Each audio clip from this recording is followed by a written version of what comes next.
Good morning, John. I'm here to debunk a myth. It's a simple statement that is really hard not to believe knowing what we know. The internet brings out the worst in people. I mean, you see in the comments, we all know that the anonymity of the internet allows the deep evil inside of every human, except for me, of course, to spew forth in a fountain of vomitous hate. And yeah, I see it even on our content. On our sex episode of Crash Course Psychology, there were comments, thumbed up comments nonetheless, talking about how homosexuality is a disease. There are two hosts on SciShow Space, one of them is male and one of them is female. I would like you to guess which one has constant comments about their appearance every time they're in a video. But you and your friends, you aren't hate mongers, so it must be other people. Those people at the grocery store who seem so nice in person, but then they go home and the internet allows them to shrug off the cloak of cultural necessities and they put on their costume and they become internet turd. But I want to make a hypothesis here. Anonymity doesn't bring out the worst in people. It just brings out the worst people. Imagine, if you will,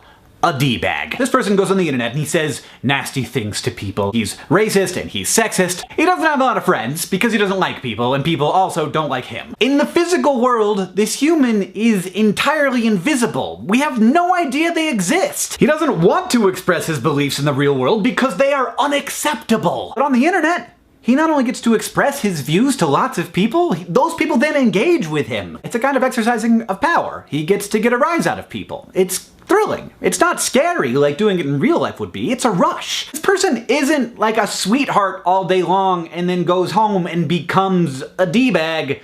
He's a D-bag. The reason you don't run into internet trolls in real life isn't because they're normal people with deep evil inside of them. It's because trolls don't talk to people in real life.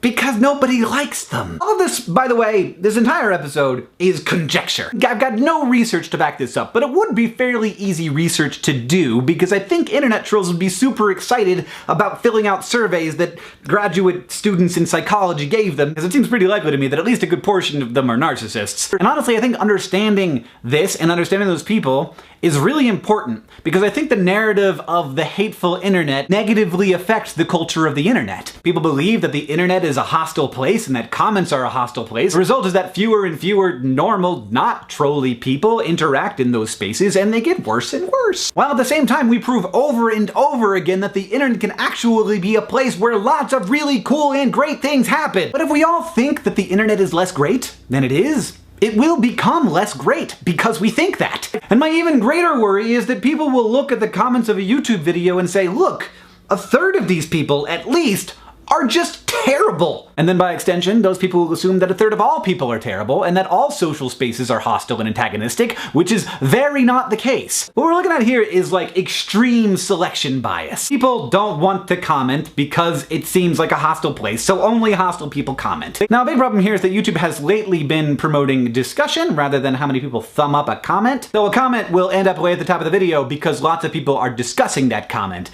That isn't usually because there's a good discussion happening there. It's usually because that first comment was extremely inflammatory and wrong, and people are arguing about it. And the trolls are loving it. That's an algorithmic problem. I don't know if they know about it, but it seems pretty obvious. But I guarantee you, as a person who has met a number of people, most of them, like 90% of them, are good. They're good people. Not because culture tells them to be good, not because they're afraid of being found out and they're waiting for that moment where they can be anonymously evil, but because they're people, just like you and just like me.